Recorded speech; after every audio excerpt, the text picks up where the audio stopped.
Would you walk us through the Boko Haram offensive? Boko Haram offensive was really not part of executive outcomes. That was STEP International that actually partook in that offensive. I need to first of all make it very clear that we were a subcontractor.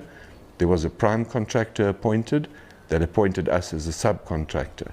Our initial aim was not Boko Haram per se, but it was to rescue the Chibok girls. They were the girls that had been kidnapped, and where the Western response was #SaveTheGirls. That type of nonsense does not save girls. Unfortunately, these girls became victims of a situation where the security had broken down in a specific area. They were kidnapped, and that was the first mission, rescue the Chibok girls.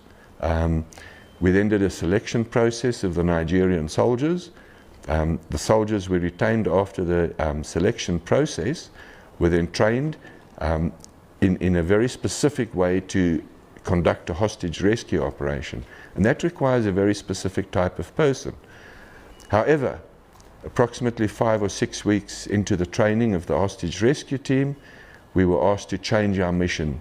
And that mission was to go to a town called Maiduguri in northeast Nigeria that had come under severe threat of Boko Haram.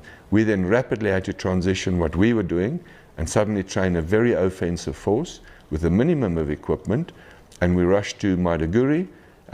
We met with the 7th Infantry Division commander.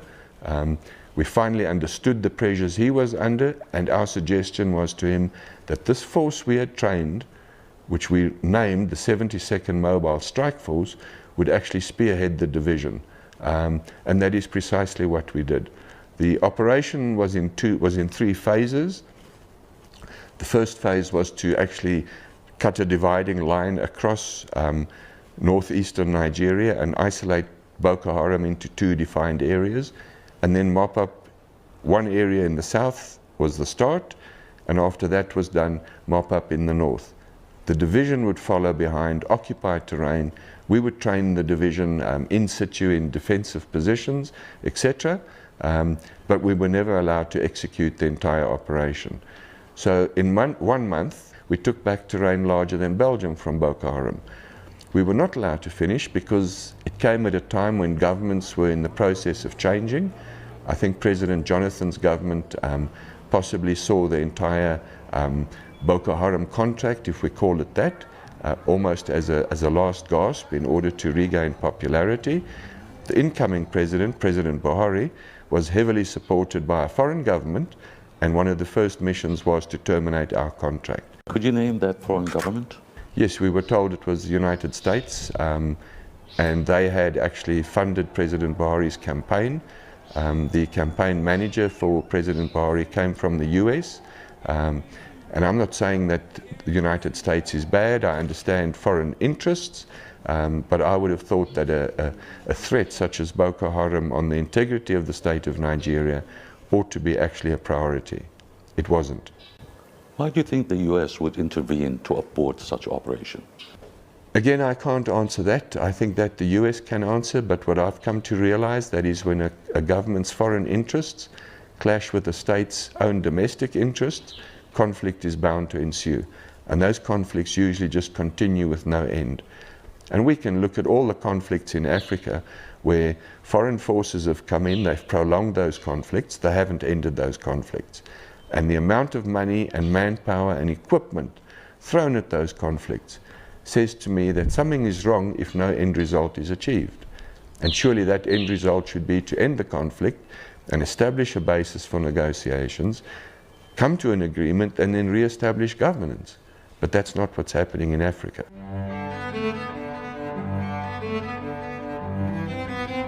You know, talking about this Boko Haram issue in Nigeria, it's something that has always baffles me, right? And I've always wondered that how come Nigeria is unable to really handle this security challenge? Nigeria has one of the biggest military in Africa. Nigeria is super wealthy. Nigeria is so rich. They can buy modern day equipment. But how come they are unable to handle the Boko Haram issue? How come? Where are these Boko Haram getting their weaponry from? Who is funding this insurgency group? Who is funding them? It's something that when you begin to ask yourself, you instead, it's like you have more questions than answer, and nobody can really explain to you what is really going on. And the thing that really pained me the most is Nigeria will be having crisis like this, right? And they will not focus on solving it. You will hear Tinubu focusing on other issues in neighboring countries that does not even concern Nigeria, or in the name of being in the ECOWAS bloc. There is so much issue in Nigeria to be solved. There is so many things that they need to solve it, they need to handle it. You will expect Nigerian leadership to be thinking about handling this crisis in Nigeria. But they will not do that. Instead, all their attention will be on something else. It's really funny. Many people have speculated that the region that this Boko Haram are operating is so rich with a lot of resources. And that is why that particular region is being occupied by Boko Haram, because somehow they are exploiting the minerals there and selling it in the black market, allegedly. I think there was a video I watched where military men were complaining about not being able to have adequate fighting gadget to fight the Boko Haram. That the insurgency, the Boko Haram group, have more advanced fighting equipment than the Nigerian military that is supposed to push back Boko Haram. And that was why they were losing more and more men. That there's too much corruption in the system.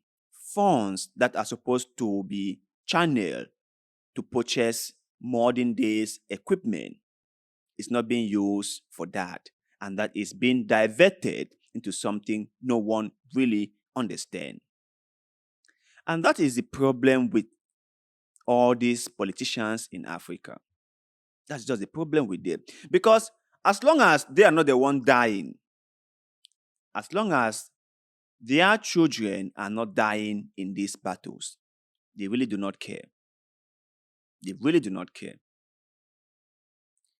Politicians will be in Abuja making decisions that affect the people in the northern part of Nigeria.